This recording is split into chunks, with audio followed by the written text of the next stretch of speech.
자, 안녕하십니까. 안녕하세요. 네. 자, 오늘도 우리 2주차 인류합격 노트 문제를 풀어보겠습니다. 자, 이걸 아까 본문 수업 시간에 또 풀어봤지만 또 한번 풀어보죠. 네. 얘는 취득세 중과세율을 다룬 건데 다음 중 취득세에 관한 설명으로 틀린 것은 1번 사치성 재산. 아까 뭐가 있었다고 했죠?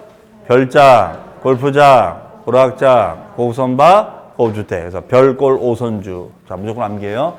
또 사치성 재산을 취득한 경우에는 표준세율에다가 중과기준. 자, 여기에 세율자가 빠졌네요. 중과기준 세율에 대해서 몇 배?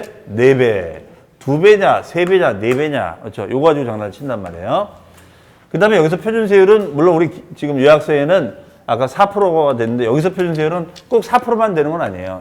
우리가 여기는 뭐, 원시취득일 때도 있고, 유상일 때도 있고, 뭐, 징여일 때도 있단 말이에요. 원시는 2.8, 유상은 4% 이렇게, 다양하게 될 수가 있어요. 그 다음에 과밀억제권역. 과밀억제권역은 서울과 경기도 지역 대부분 지역에 있었죠. 하지만 과밀억제권역이라도 중과가 되지 않는 지역이 있었죠. 어느 지역? 산업단지, 공업지역, 유치지역. 그렇죠. 빙고. 산업단지, 공업, 유치지역은 아니야. 그런 지역을 뺀 과밀억제권역에다 공장을 지어. 그러면은 중과한다. 이때 공장은 생산설비를 갖춘 공장으로서 이 공장의 규모가 몇 제곱미터 이상이었었어요? 500제곱미터 이상이에요. 그럼 500이 안 되는 간이공장은 중과 안 하겠다 이런 얘기죠. 맞죠? 자, 그리고 얘는 표준세율 플러스 중과 기준세율이 몇 프로예요? 기준율 몇 프로? 아까 무조건 2%였죠, 2%. 항상 중과할 때는 기준율을 2% 쓴다 그래. 2%, 그렇죠? 그럼 2%에 몇 배? 2배. 그러면 4% 더 내는 거죠, 그렇죠? 네, 이거 있었어요. 대신 얘도 표준세율을 공장을 많이 지었다. 지으면 2.8% 되는 거야, 2.8%. 지으면은. 그렇죠? 2.8% 되는 거죠. 자. 근데 아까 얘랑 좀 비교해서 보면은 헷갈리는 게 우리가 그 조정지역에 집이 2주택이 됐다. 이런 것 같은 경우는 표준세율 플러스 얘도 2%의 2배였어요. 2%의 2배. 그렇죠? 근데 여기서 표준세율은 무조건 몇 프로? 얘는 무조건 4%. 이게 좀 달라. 여기 이 주택은 무조건 이 중과가 4%였단 말이에요. 근데 여기는 그것이 아니라 신설에 된 표준세율이 맞는 거예요. 2.8. 아시겠죠? 다릅니다.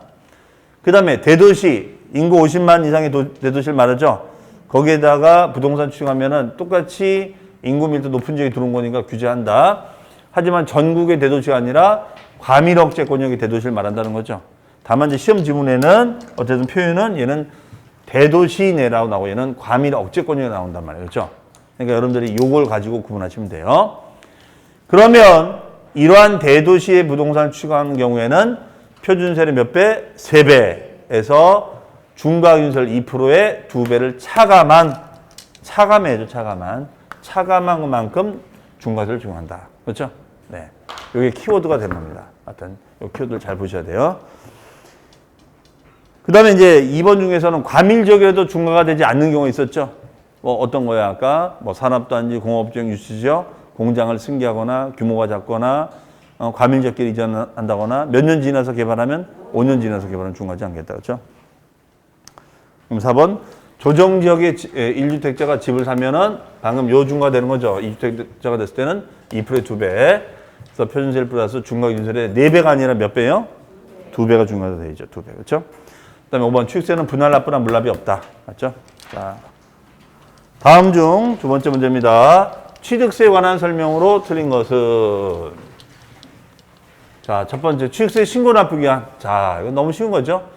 원시 취득일, 승계 취득일, 가주 취득일부터 60일까지 하고 다만 상속은 제외한다. 왜? 상속은 6개월, 9개월까지니까. 그렇죠? 그다음에 취득시 감면시 부가세. 우리 감면 혜택을 받았을 때는 우리가 했었죠. 취농일, 취지일이 감면세는 감농이. 기억나요? 감농이. 감면 세금이 있을 때는 20%의 농특세가 부과된다. 그러면 감면 세금이 100만 원이면은 100만 원을 다 감면해 주는 것이 아니라 20%는 농특세를 받아내겠다는 거야. 그럼 실제로는 80만 원밖에 감면이 안 되는 거죠. 그렇죠? 네. 또 이거는 취농일, 취지일 때 외웠던 거니까 다시 한번 보시고요. 납부 시에는 납부세액의 20%의 농특세가 부과된다? 뭐가 틀렸을까요? 얘는 납부 시에는요, 납부세액의 20%가 아니라 10%가 되죠. 취농1이니까. 그리고 얘만 붙는 것이 아니라 and 20%인 지방교육세도 붙어야 돼요. 지방교육세. 얘는 and 20%가 부과돼야 됩니다. 네, 이렇게 보시면 되겠어요. 자, 3번 맞고 4번. 취득가액이 50만 원 이하인 경우에는 취득가액 50만 원 이하인 경우에는 취득세를 부과한다, 부과하지 아니한다. 부과하지 아니한다. 이걸 뭐라고 한다고요? 면세점. 그렇죠? 면세점. 면세점이랍니다. 면세점. 그렇죠? 그다음에 취득세는 소액징수 면제 규정이 적용이 되느냐? 적용이 안 된다. 그렇죠? 얘는 적용이 안 된다. 얘는 뭐가 적용돼야 돼요? 면세점. 면세점이 대신 적용되겠죠. 그렇죠? 네. 자, 이렇게 해서 문제를 다 풀어봤습니다. 나머지 문제들은 여러분들이 돌아가셔서 꼭 다시 한번 풀어보세요. 아셨죠? 네. 자, 그럼 한 주간도 고생 많으셨고 저는 다음 주 이 시간에 뵙겠습니다. 자, 수고 많으셨습니다. 감사합니다. 고맙습니다. 네, 감사합니다.